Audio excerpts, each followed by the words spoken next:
নমস্কাৰ শ্বেয়াৰ মাৰ্কেটৰ মুখ্য বাতৰিলৈ স্বাগতম জনাইছো বছৰটোৰ অন্তিম কেইটামান দিনে বাকী আছে লাষ্ট 3 ট্ৰেডিং সেশনস ৰিমেইনিং এইটো বছৰৰ 2025 ৰ তিনিটা ট্ৰেডিং সেশন বাকী আছে আজি মাৰ্কেট কেনেকুৱা হ'ব পাৰে আজিৰ মুখ্য বাতৰি অলপমান চাই লওঁ সো পোনপ্ৰথমতে আমি গোল্ড আৰু সিলভাৰ প্ৰাইস চাব লাগিব কাৰণ Silver price Friday 17,000 points 17,000 rupees or বহুত ডাঙৰ এটা জাম্প মাৰিছে মাৰি পেলাই লাইভ হাই স্পৰ্শ কৰিছে নতুন লাইভ হাই বনাইছে আৰু পাৰ্সেন্টেজত 7% more than 7% 8% মান হ'ব আৰু 8% মান জাম্প মাৰিছে এতিয়া ৰূপৰ মূল্য 2,42,000 টকা তাৰমানে 1 কেজি ৰূপৰ মূল্য 2,42,000 টকা সো নতুন লাইফ টাইম হাই বনাইছে ঠিক তেনেদৰে সোণো তেনেকুৱা নতুন হাই বনাইছে সোণে 1,40,465 crores 65 ৰ নতুন হাই বনাইছে 10 গ্ৰাম সোণৰ মূল্য এতিয়া 1,40,465 টকা আৰু সিলভাৰ যদি চাই সিলভাৰৰ এতিয়া মাৰ্কেট ক্যাপ মোৰ দেন এপল মানে আমেৰিকাৰ যোনটো এপল কোম্পানী আছে তাৰ মাৰ্কেট ক্যাপতকে এতিয়া ওপৰত এটো মোৰ দেন 400 ট্ৰিলিয়ন ইণ্ডিয়ান ৰুপিস আৰু সবতছে নাম্বাৰ মানে হাইয়েস্ট মাৰ্কেট ক্যাপ হল গোল্ড হল 2 লাখ মোৰ দেন 2 লাখ সৰি লাখে আহে বাৰে 2000 ট্ৰিলিয়ন ইণ্ডিয়ান ৰুপিস আৰু তাৰ সেকেন্ড ৰেংকত আছে এনভিডিয়া এন্ড এতিয়া সিলভাৰ আইছে থাৰ্ড ৰেংকত আৰু ফোৰ্থ ৰেংকত আছে এপল সো তাৰনে এতিয়া ভাবিলক সিলভাৰ গোল্ড আৰু সিলভাৰ ডিমান্ড কিমান বাঢ়িছে সো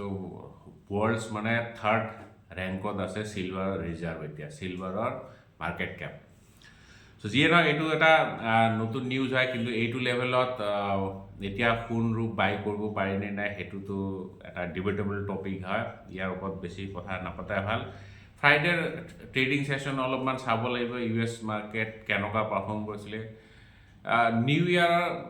আগে মানে বছৰটোৰ অন্তিম সময়ত ইউএছ মাৰ্কেট অলপমান লেকলাষ্টাৰ হৈ যায় অকল ইউএছএ নহয় আমাৰ ইণ্ডিয়ান মাৰ্কেটো অলপ লেকলাষ্টাৰ হয়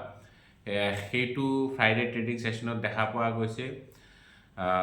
খ্ৰীষ্টমাছৰ পিছত মাৰ্কেট ওপেন হোৱাৰ পিছত ৰাইজৰ উৎসাহ অলপমান কমি গৈছে নেস্টেক যদি চাই একেবাৰে ফ্ল্যাট ক'বলৈ গ'লে স্লাইডলি তলত গৈ পেলাই ক্লোজিং দেখাইছে -0.1% মান ডাও জোন্স একেবাৰে ফ্ল্যাট ক্লোজিং দেখাইছে আজি ৰাতিপুৱা দুইটা ফিউচাৰ্স এগেইন ফ্ল্যাট এন্ড এছিয়ান বজাৰ ভিতৰত নিকে যদি চাই নিকে এতিয়া নেগেটিভ জোনত ট্ৰেড কৰি আছে 0.5% মান তলত আৰু গিভ নিফটিয়ে প্ৰায় 30 পইণ্টছৰ গ্যাপ আপ ওপেনিং ইন্ডিকেট কৰি আছে সো আমাৰ মাৰ্কেট এতিয়া চাব লাগিব 26,000 লেভেল এগেইন আমি কৈ আছো বহুত দিনৰ পৰা 26,000 লেভেলটো হোল্ড কৰিব পাৰে নে নাই সো 26,000 লেভেলটোৱে হ'ব ক্ৰুচিয়াল লেভেল মেক অৰ ব্ৰেক লেভেল এইটো লেভেলৰ ওপৰত মানে বুলিশ ইয়াৰ তলত মানে বেয়াৰিশ বুলি ক'ব পাৰে সো যি নহওক আমাৰ মাৰ্কেট মোৰ লাগিছে সাইডৱেজ হৈ থাকিব আৰু আজিৰ one of the most important news টু হ'ব ডিএসিৰ মিটিংৰ আউটকাম ডিএসি ডিফেন্স একুইজিশন কাউন্সিলৰ যোনটো 80,000 ক্ৰোৰৰ এলোকেশনৰ কথা চলি আছে হেতু সাগে মঞ্জুৰি পাব আজি সো যদি হেতু মঞ্জুৰি পায় তেতিয়া হলে ডিফেন্স সেক্টৰ আজি ফোকাসত থাকিব BDL Bharat dynamics HAL Hindustan aeronautics BEL পাৰাস ডিফেন্সৰ পৰা আদি কৰি মাজগান ডক হেবিলাক কোম্পানী আজি ফোকাসত থাকিব সো এতিয়া আমি অলপমান ষ্টক স্পেসিফিক নিউজ চাও তাৰ আগে দুটামান কুৱেৰি লৈ লম কাৰণ বছৰটোৰ অন্তিম সময়টো ৰাইজে কেইটামান কুৱেৰি সুধিছে আচ্ছা দিব্যজ্যোতি হৈকা সাৰ Jio black rock mutual fund investment কৰিব পাইনে নাই জনাবচোন Jio black investment mutual fund company AMC বিলাক সকলোবোৰ এএমসি সমানে সুৰক্ষিত এতিয়া কিছুমান স্কিম ভাল পাৰফৰ্ম কৰিব পাৰে কিছুমান অলপমান আন্ডাৰ পাৰফৰ্ম কৰিব পাৰে হেতু ডিপেন্ড কৰিব বহুত কেইটা ফ্যাক্টৰৰ ওপৰত নাম্বাৰ 1 ফাণ্ড মেনেজাৰ, তাৰপিছত কিছুমান ৰেচিঅ' চাব লাগিব আপোনালোকে, বিটা শাৰ্পে ৰেচিঅ', এইবিলাক মানে ৰিস্ক ৰিটাৰ্ণ, কিছুমান ৰেচিঅ' হয় ৰিস্ক এডজাষ্টেড ৰিটাৰ্ণ, তো সেইবিলাক চাব লাগিব। পৰ্টফলিঅ'ত কেনেকুৱা ধৰণৰ এছেট আছে সেইবিলাকো চাব লাগিব, পাষ্ট পাৰফৰ্মেঞ্চ চাব লাগিব। অকল পাষ্ট পাৰফৰ্মেঞ্চ চাই পেলাই কেতিয়াও ইনভেষ্ট নকৰিব, ফচি যাব পাৰে। আৰু যদি ছেফটি পইণ্ট অফ ভিউৰ পৰা কয় তেতিয়াহ'লে সকলোবোৰ মিউচুৱেল ফাণ্ড সমানে ছেফ, কাৰণ তেওঁলোকৰ হাতত যোনখিনি এছেট থাকে সেইখিনি তেওঁলোকৰ হাতত নহয়, মানে ইনভেষ্টৰৰ নামত যোনখিনি এছেট কিনে সেইখিনি তেওঁলোকৰ নিজৰ হাতত নাৰাখে, কাষ্টডিয়ানৰ হাতত থ'ব লাগে, NSDL আৰু CDSL। গতিকে যিহেতু কাষ্টডিয়ানৰ ওচৰত থাকে আৰু এই দুটা হৈছে গভৰ্ণমেণ্ট অৰ্গেনাইজেশ্যন, চ' কোম্পানী উল্টা পুল্টা কৰাৰ চান্স বহুতেই কম থাকে আৰু বহুত ট্ৰান্সপাৰেণ্ট হয় mutual fund. Jio' black rock যিমান ছেফ, SBI সিমানে ছেফ, সিমানে HDFC মিউচুৱেল ফাণ্ড ছেফ, সিমানে ICICI মিউচুৱেল ফাণ্ড ছেফ, সিমানে নতুন যোনবিলাক মিউচুৱেল ফাণ্ড কোম্পানী ওলাইছে যেনেকৈ নভি, তাৰপিছত গ্ৰ', তাৰপিছত এঞ্জেল ওৱান, এইবিলাকো একোটা AMC হয়, সেইবিলাকো সমানে ছেফ। আৰু তাৰপিছত এজনে সুধিছে, দেৱৰ্ষী চৌধুৰী, অপশ্যন চেইন এনালাইচিছৰ ওপৰত ভিডিঅ'টো কমেণ্ট লিখিছে, till now best video', thank you. Okay, thank you. Bikash Neog, sir gold আৰু চিলভাৰ ETFৰ বিপৰীতে AMCবোৰে ফিজিকেল গ'ল্ড চিলভাৰ থাকেনে? য়েছ, অফক'ৰ্ছ। যদি ETF তেওঁলোকে ETFৰ নামত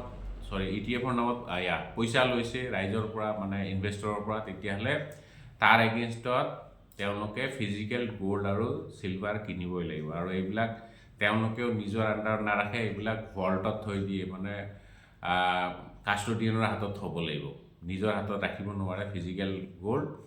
চ' তেওঁলোকে কাষ্টডিয়ানৰ হাতত ফিজিকেল গ'ল্ড আৰু চিলভাৰ কিনে, যিমান ইনভেষ্টমেণ্ট আহিব সিমান অনুপাতত তেওঁলোকে ফিজিকেল গ'ল্ড আৰু চিলভাৰ কিনিব লাগিব। আৰু এইটো ছেবিৰ নিয়মে হয়, মিনিমাম 95% তেওঁলোকে সেইখিনি পইচা তেওঁলোকে চিলভাৰ বা ফিজিকেল গ'ল্ডত ইনভেষ্ট কৰিবই লাগিব। আৰু সেইটো মানে মেক্সিমাম 5% মান তেওঁলোকক কেছ হাতত ৰাখিব পাৰে, বেলেগ পাৰপাছত, হেজিং পাৰপাছত বা মানে কি ক'ম, এছেট এল'কেশ্যন পাৰপাছত ৰাখিব পাৰে। কিন্তু 95% তেওঁলোকে ফিজিকেল কমোডিটি কিনিবই লাগিব। আচ্ছা, যিয়ে নহওক, এতিয়া অলপ ষ্টক স্পেচিফিক নিউজ চাওঁ। ছ'লাৰ ৱৰ্ল্ড এনাৰ্জি চলিউশ্যন, এইটো এটা হেৰি কোম্পানী, কি কয়, ছ'লাৰ কোম্পানীয়ে হয়। এটা EPC কণ্ট্ৰেক্ট ৰিচিভ কৰিছে 725 crores from NTPC renewable energy লিমিটেডৰ পৰা। এইটো মানে 250 মেগাৱাটৰ AC গ্ৰিড কানেক্টেড তেওঁলোকে ছ'লাৰ ফটোভল্টিক প্ৰজেক্টৰ কাৰণে এইটো প্ৰজেক্ট কণ্ট্ৰেক্ট ৰিচিভ কৰিছে। গতিকে ছ'লাৰ ৱৰ্ল্ড এনাৰ্জি চলিউশ্যন কোম্পানীটো আজি ফ'কাছত থাকিব। PNBৰ আৰু এটা ঘোটালা ওলাইছে, ছেবিক ইনফৰ্ম কৰিছে যে আৰু এটা ঘোটালা, শ্ৰেয় বুলি, SREI, শ্ৰেয় ফাইনেন্স আৰু শ্ৰেয় ইনফ্ৰা ফাইনেন্স, এই দুটা, শ্ৰেয় ইকুইপমেণ্ট ফাইনেন্স আৰু শ্ৰেয় ইনফ্ৰা ফাইনেন্স, ইনফ্ৰাষ্ট্ৰাকচাৰ ফাইনেন্স, এই দুটা কোম্পানীৰ প্ৰমোটাৰে 2434 crores fraud,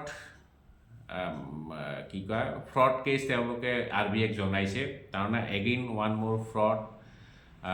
from PNB, Punjab national bank. So' এইটোতো গমেই পাইছে, 2016 মানত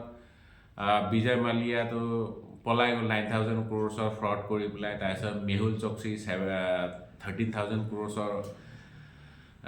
ফ্ৰড কৰি পলাই গ'ল। এতিয়া শ্ৰেয় ইনফ্ৰাৰ প্ৰমোটাৰৰ ওপৰত তেওঁলোকে মানে RBIক ইনফৰ্ম কৰিছে যে তেওঁলোকে ফ্ৰড কৰিছে 2,434 crores এটা ডাঙৰ ফ্ৰড কৰিছে। চ' PNBৰ লগতে কিয় এনেকুৱা হয় সেইটোতো ধৰিব নোৱাৰোঁ,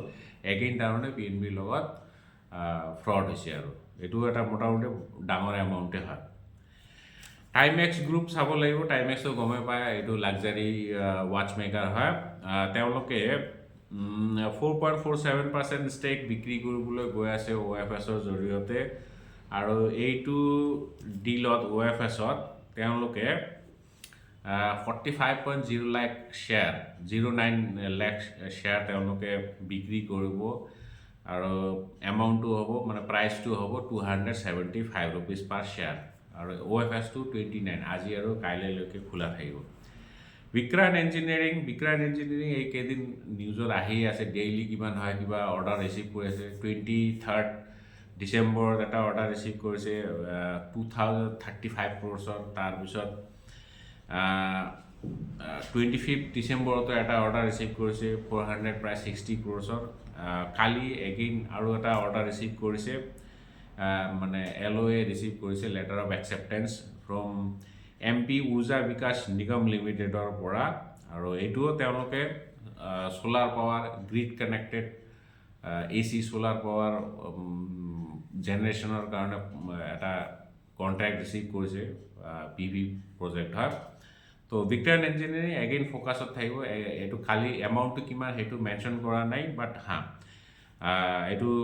45.75 মেগাৱাটৰ এটা প্ৰজেক্ট হয় NBCC দিল্লী গভৰ্ণমেণ্টৰ লগত লেণ্ড ছেটেলমেণ্টত 21.23 একৰ লেণ্ড পাৰ্চেল তেওঁলোকে ৰিচিভ কৰিছে সেইখিনি লেণ্ড এতিয়া তেওঁলোকে ডেভেলপ কৰিব মানে এইটো মিক্স ডেভেলপমেণ্ট হ'ব মিক্স প্লান হ'ব মানে ৰেজিডেঞ্চিয়েল কমাৰ্চিয়েল তেওঁলোকে এটা প্ৰজেক্ট ডেভেলপ কৰিব আৰু তাৰ কাৰণে টপ লাইন গ্ৰোথ